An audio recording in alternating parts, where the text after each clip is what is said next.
An air show in England ended in tragedy today. 7 people are dead after a plane fell out of the sky and crashed onto a nearby highway.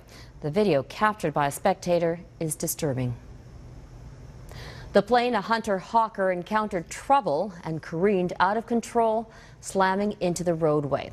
Several people were injured on the ground and transported to hospital. The pilot was critically injured. Prime Minister David Cameron tweeted his condolences. The price of oil briefly went below $40 a barrel yesterday, its lowest price since 2009.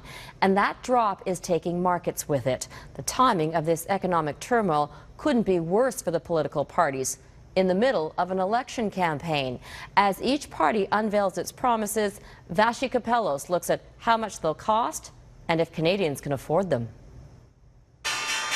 Markets closed on Friday with a bang. The TSX down 263 points, the Dow down 531.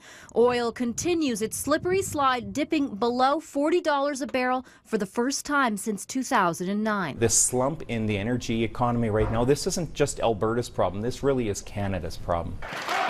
In the middle of a heated and close election campaign, Ottawa's bottom line is at risk. Earlier drops in the price of oil are estimated to have shaved up to $4 billion off federal revenue. It hurts the federal coffers as well because they collect an awful lot of money in revenue, corporate tax revenue from oil companies. But economic uncertainty hasn't stopped the one thing you can count on in an election: campaign promises. There have been many, including a home renovation tax credit from Conservatives, a national child care plan from the NDP, and a Canada Child tax benefit from the Liberals.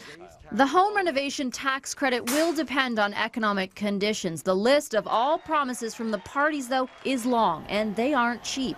Each party says they have a plan to pay for their pledges, but do their plans factor in oil's latest slide? We are concerned about the softening of the oil sector, but this is why, I think Canadians have to contrast our government's low tax agenda with the opposition parties, which would raise taxes. The declining price of oil will have some impact. Obviously, there's a number of factors that affect the federal finances. What we need to make sure is that the programs that are priorities are put to the top of the list and have funding available to them. When it comes to our costings right now, they are based on, and as John said, we're going to show our work, they're based on pretty conservative estimates. Each party has committed to releasing a full cost breakdown of their platforms before the election, though no party could provide us with a specific date. The price of oil likely not just an issue for markets, but also the campaign trail. Vashi Kapellos, Global News, Ottawa. Talks are underway between North and South Korea this weekend.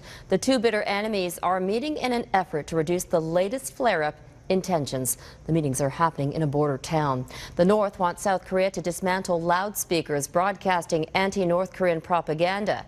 South Korea blames the North for planting landmines that seriously injured 2 of its soldiers earlier this month.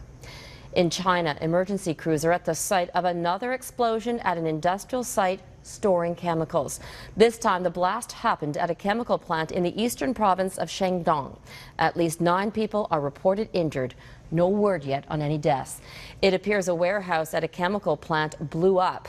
The site is just a kilometer from a residential area. It happened less than 2 weeks after that giant explosion in the city of Tianjin.